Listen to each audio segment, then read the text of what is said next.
It's time for the Chips and Salsa Show. The only show about Latinos for Latinos. And did we mention Latinos? It's the Latísima. Latinos come in all flavors, shapes, and sizes. You don't have to be Latino to enjoy chips and salsa. Everybody loves chips and salsa. Welcome to the Chips and Salsa Show, New Mexico. My name is Alice Lara, and we're here live from Las Cruces, New Mexico, with my buddy partner. I am Zeke Rodriquez. The Zekeinator, we like to call him. That as well. Today, if you're watching us, this is a pre-recorded show, by the way, and our good friend Don Jorge, who usually joins us from Arizona, he's not here today, but in the future, we like commingle the shows, so look for us, and we'll keep you posted. We appreciate you tuning in. Thank you, Chipsters. For those of you tuning in for the very first time, if you've been following our show, the Chips and Salsa Show Arizona, now we have New Mexico. We call people that follow us or fans chipsters, chipsteros, chipsterinas, chipsteras, whatever you like. Just kind of a cute little name. Also, I want to make a plug for our friends of the Chips and Salsa Show group page on Facebook. If you'd like to join us there, we get a lot more postings and more intimate stuff there too politically. So please feel free to do that if you haven't already. We've got a great guest waiting in the wings. We'll get to in just a minute or so. Our good friend, Bill Beerman, and he's here in Las Cruces, New Mexico, political activist extraordinaire. But before we do that, what we'd like to do is we always like to do happy birthdays and anniversaries.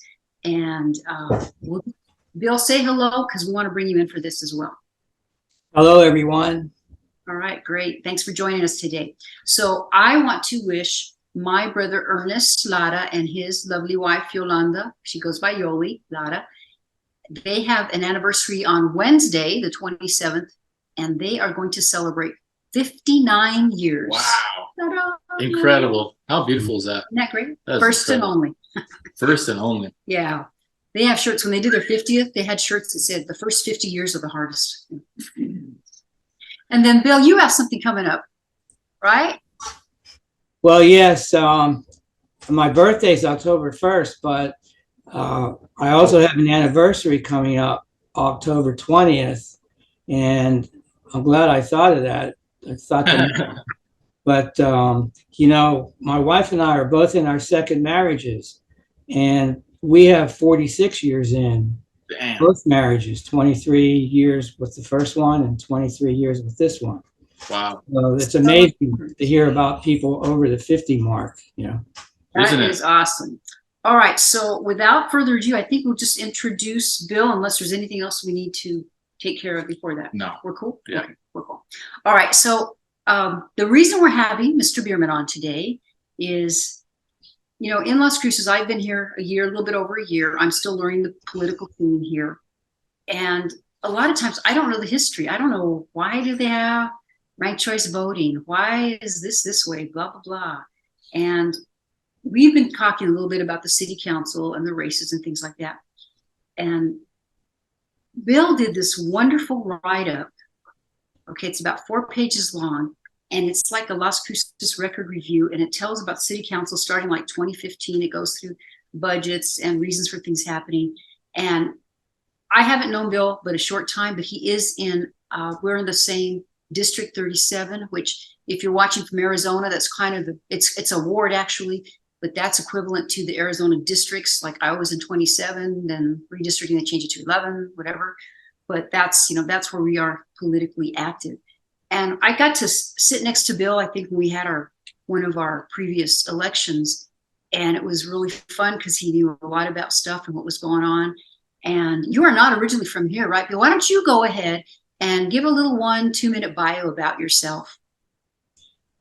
Okay, briefly, I grew up in a steel town in Western Pennsylvania and went to Penn State School of Journalism. And I worked as a newsman. I don't use the journalism word because it's kind of been disgraced in recent years. But, I learned the standards and ethics of journalism, which they don't follow anymore. But when I graduated, I worked for 10 years covering local government. So a lot of the things I see in Las Cruces are things that I've seen before early in my career. And one thing I learned during those first 10 years was that it's not good if you're a newsman to have to cover a one-party town because no one will tell you anything. And that's what we have here in Las Cruces. It's a one-party, monolithic, city council. And they're not going to tell you both sides of the story. They're only going to tell you their side. If you have a town with two parties on the city council, they'll rat each other out. They'll tell you what the other side's up to. So because of my news background, I used to read the Sun News every morning, and I would call in to sound off. I had the number memorized, and I would make comments about how they were covering the news and also about what was going on at City Hall. So I followed things pretty closely for a lot of years. And then when I decided to run for city council, I had to really keep a close eye on what they were doing at city council. So I developed, as a city council candidate, a list of about 20 issues that were ongoing at the time. This was in 2021. And when I would go doorbelling, when we arrived at a front door and the resident answered, our opening line was, "We're here to find out what your concerns are about city council." And this was mainly in the Sonoma Ranch area, a nice suburban area, nice and quiet. Back then, crime hadn't reached that far yet. So it was like Groundhog Day when you asked that question, what are your concerns? And they would look up at the sky and scratch their head and say, we really don't have any. They had no clue what was going on in the government. And they were kind of happy with everything. And that's not good when you're a candidate running against an incumbent.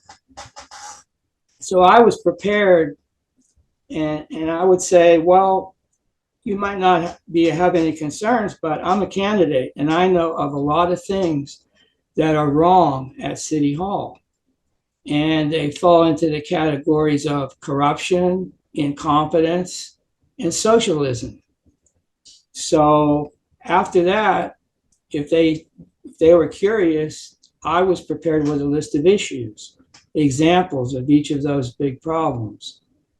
And generally, once we were finished, they would be saying, you got my vote. I didn't realize we had so many problems. And so the point is, candidates need to educate people about the issues. If you're a candidate, your main focus is on what's wrong in the office that you're running for. But if you're a resident of, Sonoma Ranch, you have other interests, and you're just not that concerned about it. So that's why I took my list of 20 or so issues that I had from my campaign and updated it. And I wanted to make it available to the candidates in the current election, and also hopefully get that information to the voters, to the general public. And I think a lot of things are surprising, and you wouldn't really know about it unless you were someone who followed city council closely. And of course, it also applies to the mayor race, since one of the incumbent councilors is running for mayor. So that's kind of the reason why I put together the list. And I sent it out to the members of the Donna Ana County Republican Central Committee, and I got the okay to distribute it at the county fair from the party booth at the fair. And I'm going to make it I've already made it available to all the candidates, and I might even go to some of their get-togethers and pass it out myself. I would love to see you be available to do that. And I think it's just wonderful. It's great. And we're going to get more intensely into that. What I want to say for the benefit of all of our viewers, because a lot of people don't necessarily live in Las Cruces, of course, or even New Mexico, but we've shared through different shows that so many cities now have been taken over by the left, and they have the same types of problems they share that we do. And so, of course, our hope now, we've got some pretty good candidates, and we're hoping to at least get some conservatives in there, so it's not just all basically the left. Our mayor's not going to run again, so we have the mayoral candidates as well. So I'm so appreciative that you wrote this, and it's helped me, being kind of new again to the area. I can go through here and say, wow, okay, and get a little history and better understanding of it as well. Now, Zeke's different because he's been here a while and he's followed everything. But I also want to toot your horn for a little bit, and I meant to have the clip prepared, but one of the things we talk about is the coalition has a lot of people like you members that go and they attend the meetings and they get up at the podium and they speak for the 2 or 3 minutes they give. And one of the counselors accused you of bold-faced lies. What did she say? Bold-faced instead of bald-faced lies. But you got up the next time and you gave it right back to her. And you saw that? Did you see his? And it was awesome, because that's what they need, because I think they forget that they're really not the bosses. We are. Yeah, I was fortunate in a way, but also it's just my modus operandi is I always make sure I have the facts. And she focused on one sentence that I said at the end of my presentation, which was about how they squander taxpayers' money on all of their ideological causes. But I mentioned that because they had defunded the police, the consequences were coming home to haunt them at election time, because the defunding of the police had led to a crime problem in the city. So I happened to have, I had a letter from the police, the Las Cruces Police Officers Association, dealing with all the defunding with actual numbers that had happened over the years. And I actually had a videotape of Councilor Ben Como pointing to a bar graph that was entitled "Where Your Money Goes." This was a video from a council meeting, and the police department, which is normal, had the highest bar on the graph. In other words, that department cost the most in the city. And I had a video of her on one half of the screen and the bar graph on the other half of the screen. And she was saying, here we have a visual representation of our priorities. And for the city, for the police department to have such a big chunk of the budget means we need to review the budget. So she was basically on tape saying she thought the police was, too much money was being spent on the police. And you covered that right here too. That was awesome. She said you have, and you know, for the police department to have such a disproportionate chunk of the budget, to me, this is her saying this, to me, feels like we need to do some serious reflection on the creation of this budget. So right. I'm glad you read that, because I didn't remember exactly what she said, but I did copy it down carefully from the video. But and the funny thing was, right from the start, I mean, she called it a bald-faced lie, and obviously, you know, I don't have a bald face. You know, I have a beard, so yeah. No, I just it's entertaining. You know, I have not yet gone down there live and in person, but I've watched the meetings. I know that you watched some of them too. I go there too. Zeke, yeah. And you've gone down there, and there's a little bit of a tone about these women, and they are women. I was telling somebody about that, and they said, well, I'm sure the men are like that too. I said, well, there's only one man, and that's the mayor. The whole city council, they're all women. And, nothing against, I'm a woman, but man, it's just amazing. Yeah, the whole thing is really just cockamamie. It's in so many ways, because every city, especially liberal cities, are being destroyed from the inside out with these crazy budgets, with defunding the police, with the crime. It's all in unison. Meanwhile, the border's wide open. Exactly. And then they want to act like they're doing a great job. I mean, from their perspective, if their goal is to destroy America, they are doing a great job. But to act like what's going on in these cities isn't a plan, and they're not all in doing it together in unison, it's just silly. You guys are obviously planning this together nationwide, and it's horrible. You're destroying lives, you're destroying children's lives, you're destroying the future, the prosperity, and there's hardly any resources here in Las Cruces. I mean, this is already a poor place. Now we just drive down the street and everything's boarded up. Everything's boarded up. Do you know one business on Main Street or out Paseo that's not boarded up? I haven't seen one. And that used to be a really nice area a long time ago when I lived here. It's crazy. I moved here in 2007, so Oh, wow. I have a perspective. I've seen the city change, and when I moved here, you didn't see people panhandling on the corners.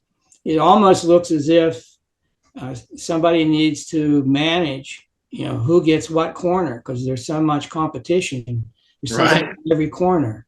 That's a great way to put it. That's true. Huh?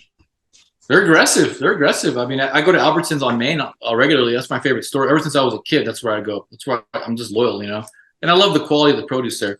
But every time I go there after 6 or 7 p.m., I get hit up by 3 or 4 homeless people, and they all look really bad. I mean, strung out on bad. It's bad.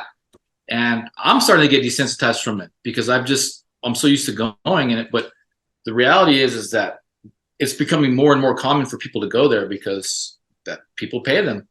So I don't know. The homeless thing's a big issue. Maybe we can delve into that later. We can. And then just in one of your first parts here, you talk about crime against business. And here you say that the Coalition Conservatives in Action has recorded more than 150 instances of crime against small businesses in Las Cruces. And that's just during this year, 2023. Now that's reported, because I always think, okay, there's so many that aren't. They don't. I know. Because we hear from business people like, I'm not going to even call. I don't do anything. Yep. Sure. I know several. These are from the chairman of the Coalition of Conservatives in Action, Juan Garcia. He talks personally to a lot of these victims, and so do other members of the coalition. And they post pictures of the damage, the vandalism damage, on the CCIA website.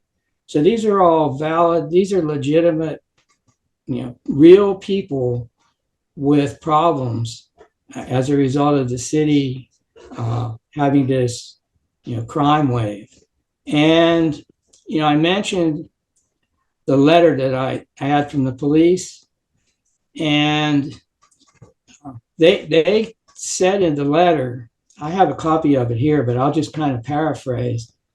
But they said that because of the decline in the numbers of police officers on the street, they were not patrolling the street, and the citizens were not protected. Those are 2 words. Patrolling and protecting wasn't going on. And not only that, but the police themselves were in danger. So, the fact that the coalition is documenting all this in photographs and, testimony from the victims shows that it's real, Yeah, and I know several cops. I grew up with them, That's how it is. Same, you go high school with your buddies, and they become cops, right?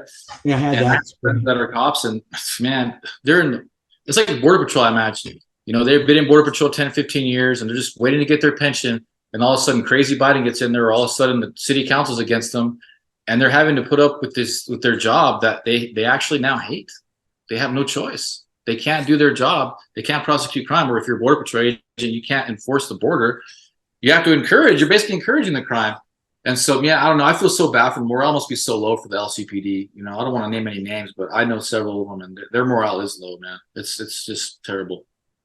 Yeah, very difficult for them to do their jobs, unfortunately. And, we're big supporters of the police. We want to support them. And they've come down, what was his name? Officer, was it Velasco, I think, Bill, who came and spoke with us, the liaison from the Las Cruces Police Department. Oh, really? And yeah, he gave us a lot of really good information. One of the things I asked him about later is curfew, because when I was a kid here growing up, 17, whatever, We had curfew. we had a curfew. You still had one? We had one. And if you were, you had to be 18 or something to stay out a little later. And he said they don't have one now. So they even had it when you were growing up. If I remember correctly, I partied a lot, so who knows? I think they should bring it back either way. Whatever I remember, I don't. If there was ever a time to put a curfew, it's just right now. Sure. I mean, that would be a simple thing to do, right? The city council could just do that, right? Yeah, absolutely. One of the mayor candidates is advocating that. I'm not sure which one, because I heard two of them speak at the same meeting. I'm not sure which one said it. But another one said, they have an authorized force of 202, I think, and they were down to 140. Damn. Yeah. And now one of the mayor candidates is saying we need 300, not 202. So, and that kind of makes sense. They have 1,800. At the time they were cutting the police budget, the actual budget, besides the budget, you have the issue of whether they fill the budget positions or not. But they actually cut the number of police, I think 9 of them out of the actual budget, police positions. At the same time, they increased the total number of city employees by 80 to 1,800. So that's like 10 times more than the number of police they have. And I remember growing up in small towns, like you might have 5 employees in the whole town and 2 of them were cops, So why do we only have an authorization of 202 among 1,800 employees? I mean, I'm sure they all do worthwhile things. And I'm not being totally sarcastic, but I think the percentage of police in the city on the payroll should be higher than just. What did they answer to that, Bill? What did it say? That was an observation that I made myself. Oh, they don't. Okay, I did mention that at the council meeting, I think, but they don't respond to you. She didn't say I told a bald-faced lie until after I had already left. They sit just like the school board, the city councilors sit up there and listen maybe while you're talking, but they don't respond. It's okay, next person, So, and then, believe it or not, Councilor Bencoma complained that there should be a dialogue, that we shouldn't have these citizens coming in with prepared statements and reading them. There should be a dialogue, but you can't have a dialogue if they don't respond. They can engage you can in even ask a question and not get an answer. And yeah, they can certainly do that. And I have seen, was it a recent one? I can't remember if it was the last one or the one before then, but somebody got up there and just did a really good job from the Coalition of Conservatives in Action. And so there was a big round of applause, and you could tell that the councilwoman couldn't wait. Okay, next person, next. They did not like the applause. They did not. Right. It's amazing. So crime, the crime has just freaked me out. When I moved here, we rented a place. I've already told this story, and it's up by where the Veterans Park is. Yeah. And it's at Misioneros. And our cluster mailbox got busted into. I'm like, whoa, that kind of. I'm like, really? It's a decent neighborhood and everything. But then I tell the story that I have to go pick up my mail, and I swear to you, I'd go like 2 or 3 times a week to pick it up. And I swear to you, each time I went, the person next to me was there for the same reason. And I started chatting with them, and they said, oh yeah, mine got broken into 2 or 3 months ago. It's taken them a long time. It's going to take forever for them to replace it. And they had that poor post office. It was over there, the one by Sam's Club on Commerce, super busy. And a lot of that was their business. That was an issue in my city council campaign, because it was the first noticeable evidence that crime was moving out into the suburbs, Sonoma Ranch. In my neighborhood, we have about 4 or 5 mailbox clusters, and sooner or later, all 5 of them were hit. All of them. All of them. And then I would mention it as I was doing doorbelling, and people would say, yeah, it happened to our mail cluster also. So it's just one little example. And now you're starting to see graffiti spreading out into the, I don't know if we can really call them suburbs in Las Cruces, because it's not like we have a downtown. That's true. Versus the suburbs, but in areas where I heard that expression used, areas where you wouldn't expect there to be crime, it's happening now. And then they made the buses free, and the bus driver told me, part of their socialist ideological list of priorities. So they made the buses free. It's a multi-million-dollar operation. They made it free, no revenue coming in. It's going to be borne by the taxpayers, and they buy electric buses from China, $6 million worth of electric buses they just bought. But a bus driver told me that this was during the summer, that the buses were becoming havens from the heat for the street people. And not only that, they were using them to spread out into the outlying areas. And this is my remark, that they also use them to make their getaways. When they commit a crime, they can hop on a free city bus and escape in air conditioning. Sure. And then, so could the city be held as like an accessory to a crime? Because if they use it as a getaway, really? Logically, I guess. Well, typically, I think in big cities, the bus systems really aren't known for making money. It's not that much expected. True. But, not even to, charge 50 cents to ride the bus. So I have been watching for years when I walk my dog. The buses always seem to be empty, at least in the area where I walk. And I read a comment, maybe it was a letter to the editor. Somebody wrote to the Sun News that they could, for the amount of riders they have, they could buy every rider their own car, and they wouldn't need to have a bus service. It'd be quite cheaper. Probably an exaggeration, but I did actually finally get a hold of the cost figures for the bus service, and also the ridership figures. And I'm not sure that I got the complete set of numbers. I think it was like $6 million a year, which sounded a little low to me. And the ridership was based on riders per day. And I don't remember exactly what the numbers were, but I'm sure I didn't work the math because I wasn't sure the numbers were really the right ones, but it just didn't look like it was a cost that was merited by the number of riders.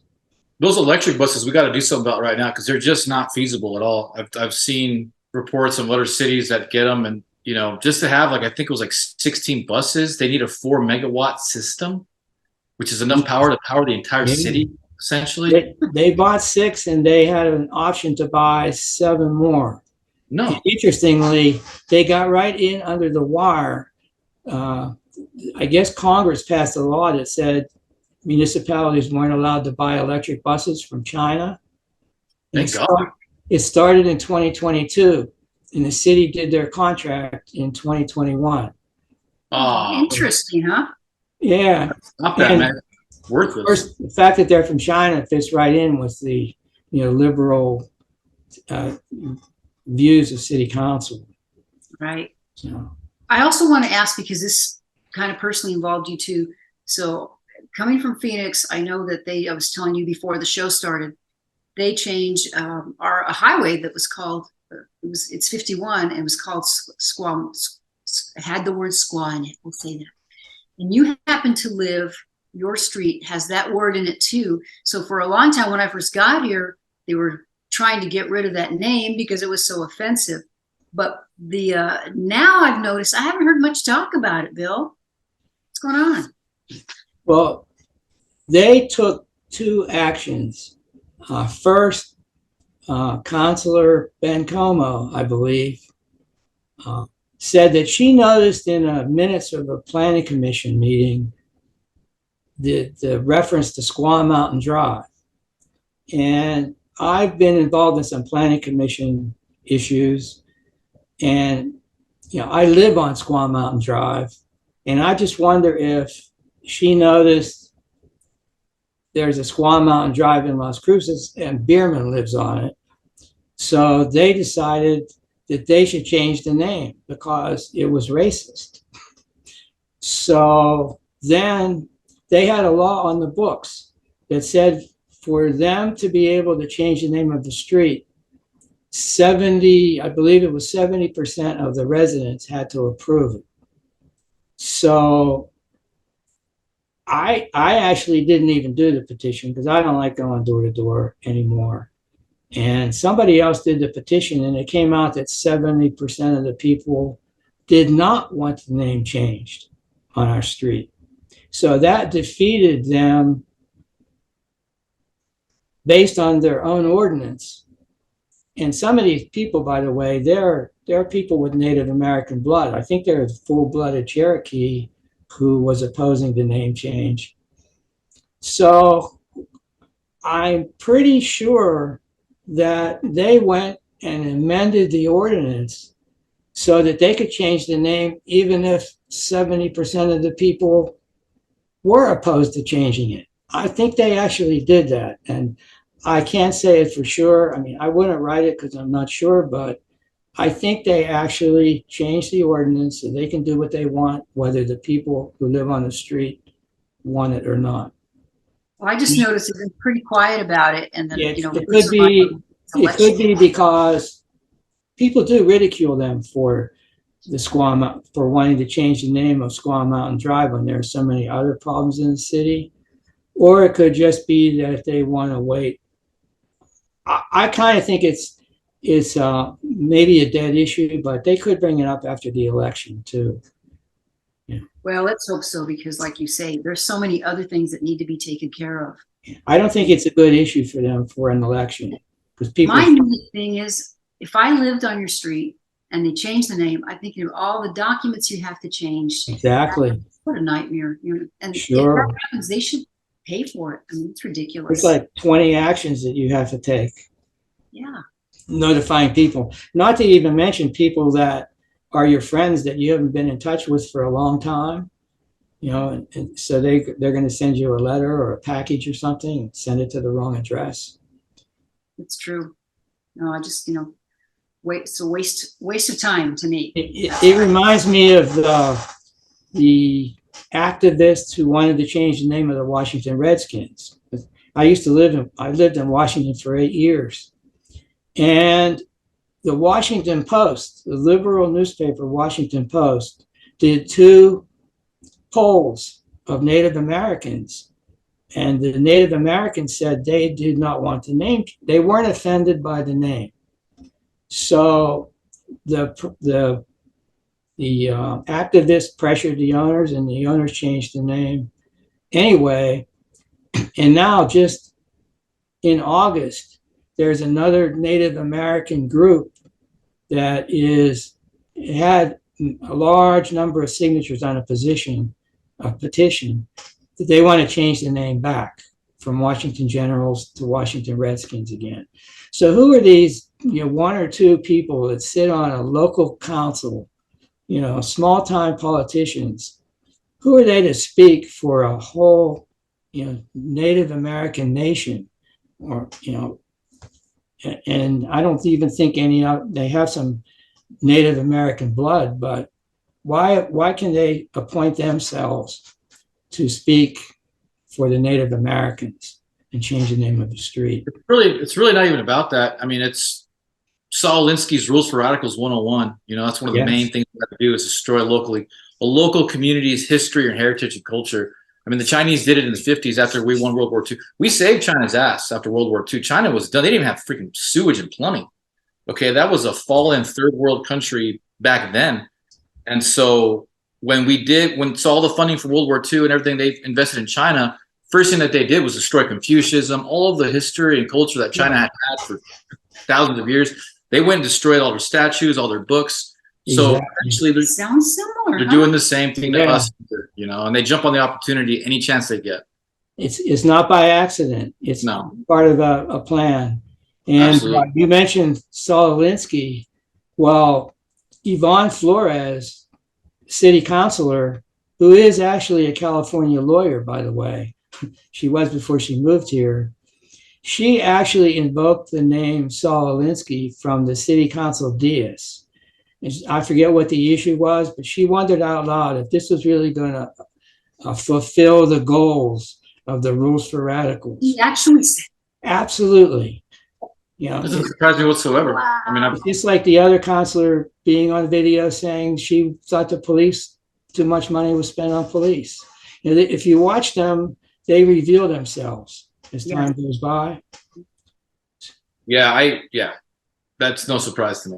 I mean, and it's like that all over the country. You know, they read that book, they get into Saul Alinsky. Well, the university system is really where they start getting introduced into Marxism, and especially in your master's programs. That's just the whole pre-programming system in and of itself. But if you go through a college university, you're going to get introduced to Marxism. I went through it myself.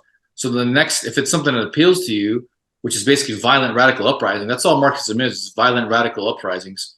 If that appeals to you, then the next step is to read Saul Alinsky's Rules for Radicals. And I guarantee you the vast majority of Democratic candidates and politicians are following that book lockstep. I mean, you can see it here in New Mexico to the max. They think it works. It does work, though. You got to give it to them. It seems to be working. Yeah, that's true. I had one communist professor in college in the late 60s, and everybody considered her to be a nut. Not the way it is these days. Things have just gone, you know, complete turnaround. And that's You're giving her a raise now. She'd be a department head. Yeah, exactly. Exactly. Yeah. the dean, right? With unlimited tenure. Yeah, probably. Straight up. The dean. That's no joke. So we do have another little special human interest story, and we're going to save that towards the end of the hour that we want to tell you about Bill. He's really a special kind of guy. He's a miracle. He's a walking miracle. He's a walking miracle. So, you know, stay tuned. And by the way, this is the Chips and Salsa Show in New Mexico. I'm Alice Lara with Zeke Rodriquez. the Zeke Nader. And if you're watching us, and we have a special guest, Bill Beerman, who's a political activist here in Las Cruces, New Mexico. And if you're watching us and you've missed any part of this, it'll be available on Rumble and YouTube. And by the way, did we talk about us getting removed from YouTube yet? We didn't. Bill, you want to talk about that with us? Because we think it's really interesting. So last week, for those of you that watched our show, we had a really good show. It was with the Chips and Salsa Show Arizona. Chips and Salsa Show Arizona.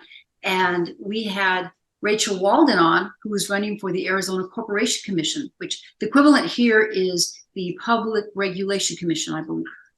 So after that, we talked to Jesse Romero.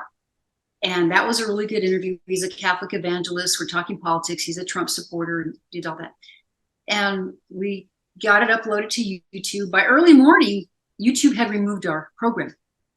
And the term was inappropriate content. But then later on, our original person who set up the YouTube said she received an email and they said it was medical misinformation, right? That's what I told you. So I listened to the whole thing, and he made a comment about Bill Gates depopulating vaccination. See, I'm going to get us thrown off again because I said that. But so if you can't find us on YouTube, you can find us on Rumble. So we're kind of trying to navigate that direction anyway, because they aren't as censoring it. And Bill, you have experience with this too as well, right? Yeah, I've had some experiences recently where I get notices that I'm risking getting banned, or I'm going to have my distribution restricted, and they don't say why. They don't give me the specific example. And I even got to the point where I wanted to just write to them, what are you talking about? Because I have a Facebook page about nursing homes, and it's very innocuous. I mean, it's meant to provide information to people who might need a nursing home. So one of these messages I got ostensibly from Facebook was about my nursing home page. And I can't imagine how anything on there could be a violation of community standards but I was unable to reach Facebook. It's like the city council. It's a one-way conversation. Yeah, I couldn't contact them and ask them, what's your problem?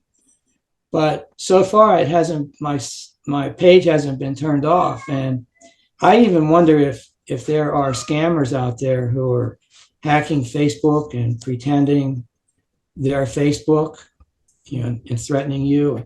And because they do ask for your information, like update your password and we'll let you know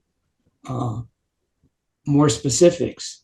So I've just been ignoring them, and it's a problem because I was talking with my city councilor at a meeting about a local issue in our neighborhood, and the subject of Facebook came up. And I said to her, like, we really don't have any other avenue to reach the public. We can't rely on the news media to cover things. How many options do we have for getting the word out about important issues that are happening with the government? Now you've got YouTube and I guess a couple of other avenues in your own show, but for most people, you can't, even if you're an organization, you can't get the word out. You can't get the news out about important issues in society today. That is the truth. It's a real problem. Show. And we appreciate Yeah, it's over here. If somebody, and this is such good information. I mean, we could do a couple of hours just on everything you have in here. What's the best way for someone to reach this? I mean, I'm going to try to post it on my Facebook page, and we're going to make it available. If somebody wants to get a hold of it, what would you tell them? Okay, it's a little premature. They can email me at William SR at wbeerman.com. But I am going to put it on a server so that I can, I belong to about 20 conservative Facebook groups. So when I post it on Facebook, I'll be able to have someone click a link and get the whole 4 pages from my server.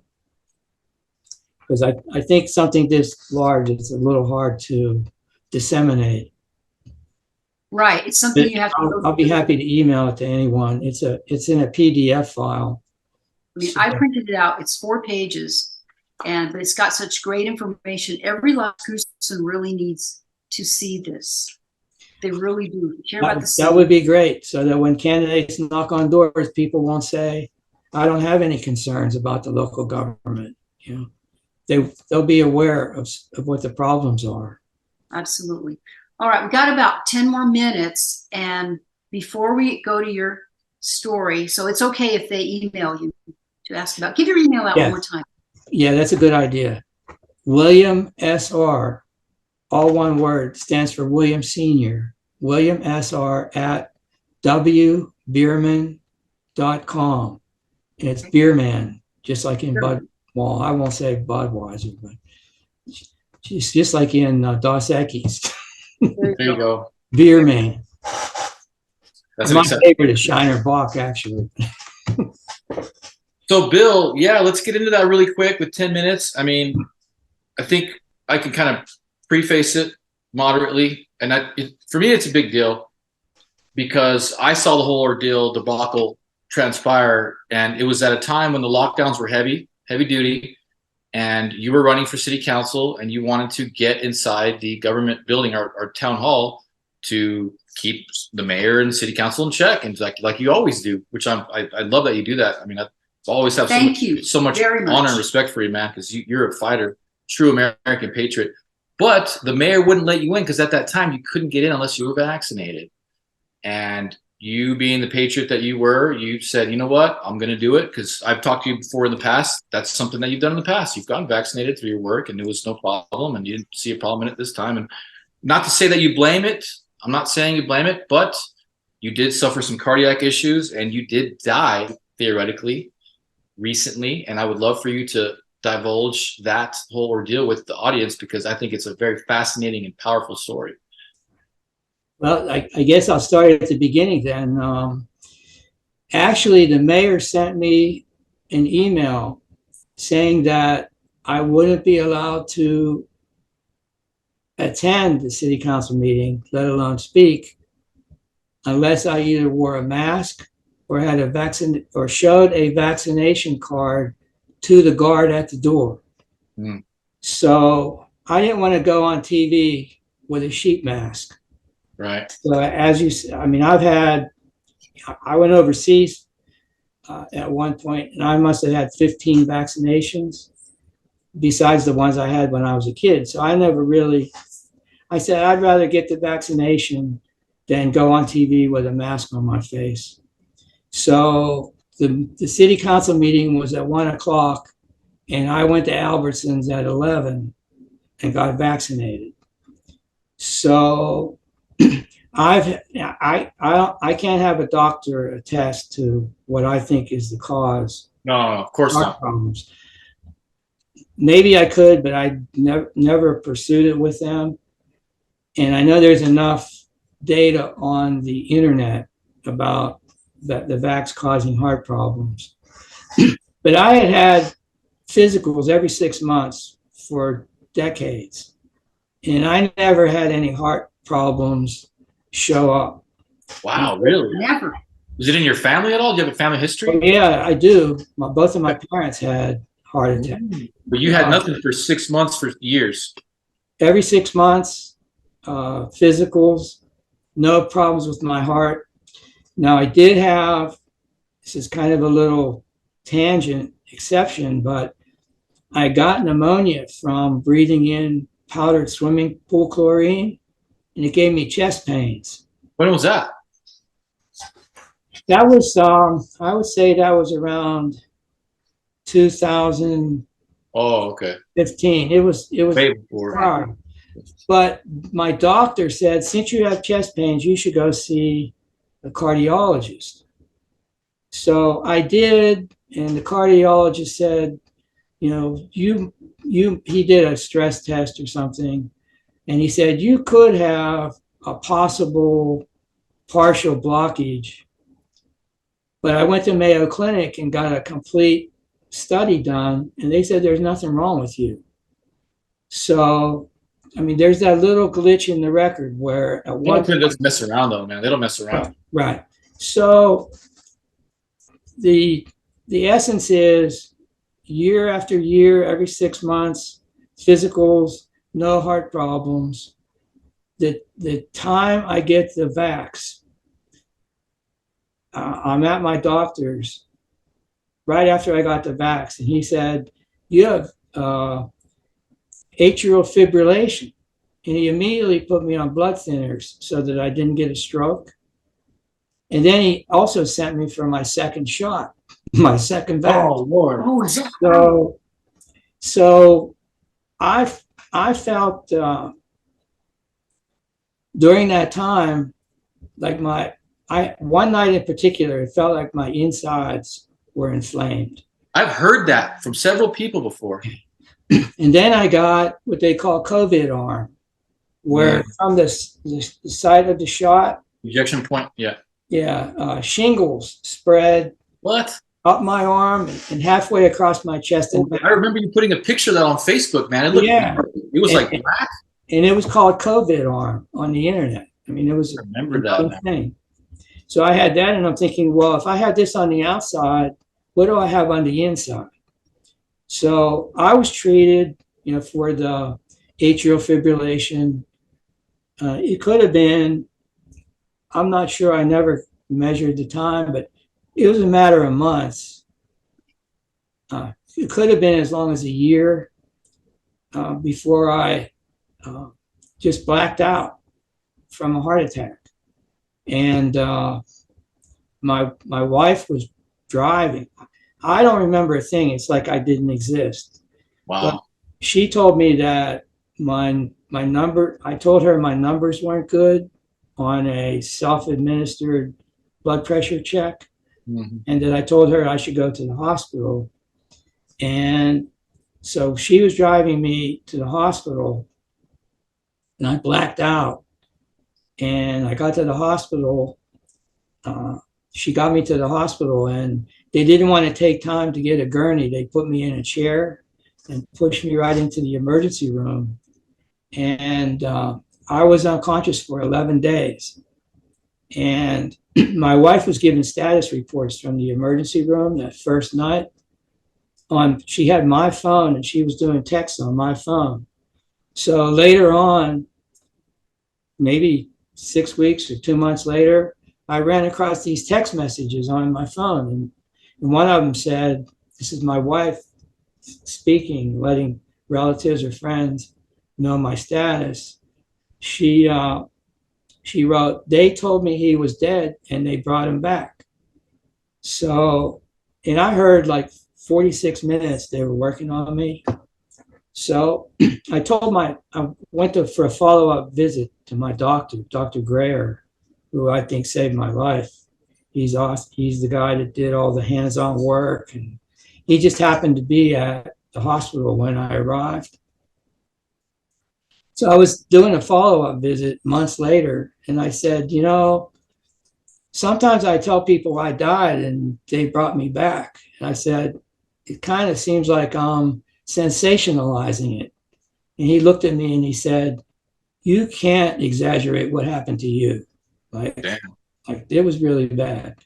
So after being unconscious for 11 days, I found out many people came in to see me at the hospital. They were praying in the hall. And then when I would go out after recovering, I'd run into people and they say, oh, we were praying for you. And we all were praying for you, man.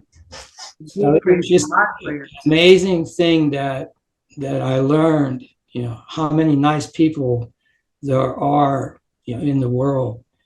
And I had one neighbor who came to see me every morning, at 5 a.m. And he would give Martha, my wife, updates on the status.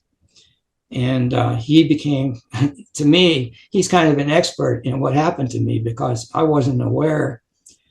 So I think people say, yeah, you're a miracle. God must have a reason for bringing you back. And I think, yeah, I mean, my faith has really been strengthened as a result of this experience. But I think, yeah, God did have a purpose in bringing me back. And it wasn't for me to do any great thing like, run for mayor or something. It was just so that I could be a good husband, a good parent, and a good friend. So that's kind of the way I look at things. And after you have an experience like that, you realize, I might not be here an hour from now. And, don't sweat the small stuff. So and I think some of my kids took a lesson from what happened to me. And I think, I tell them, you have some problems that are too big for you to deal with. You need to pray and you might be surprised. And so I think that from what happened to me, not just did my faith get strengthened, but also other people had experiences where they recognized that the Lord is the most important thing in your life. Bill, you couldn't have said it any better. We appreciate you sharing that experience with us. We think you're so special. I haven't known you that long, just since I've been back here in New Mexico, but I think you and Martha are just wonderful people and great.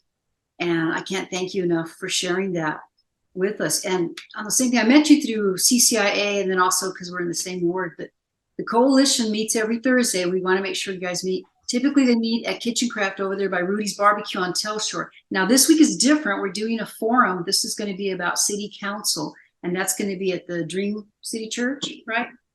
And it starts at 6. So if you live in the Las Cruces area and, come by, even if maybe you're thinking, well, I live outside of the outskirts of Cruces, I'm not going to vote in the city council race. Go ahead, because you probably use Las Cruces. It's going to impact you. Come and meet Bill, our miracle child here, too.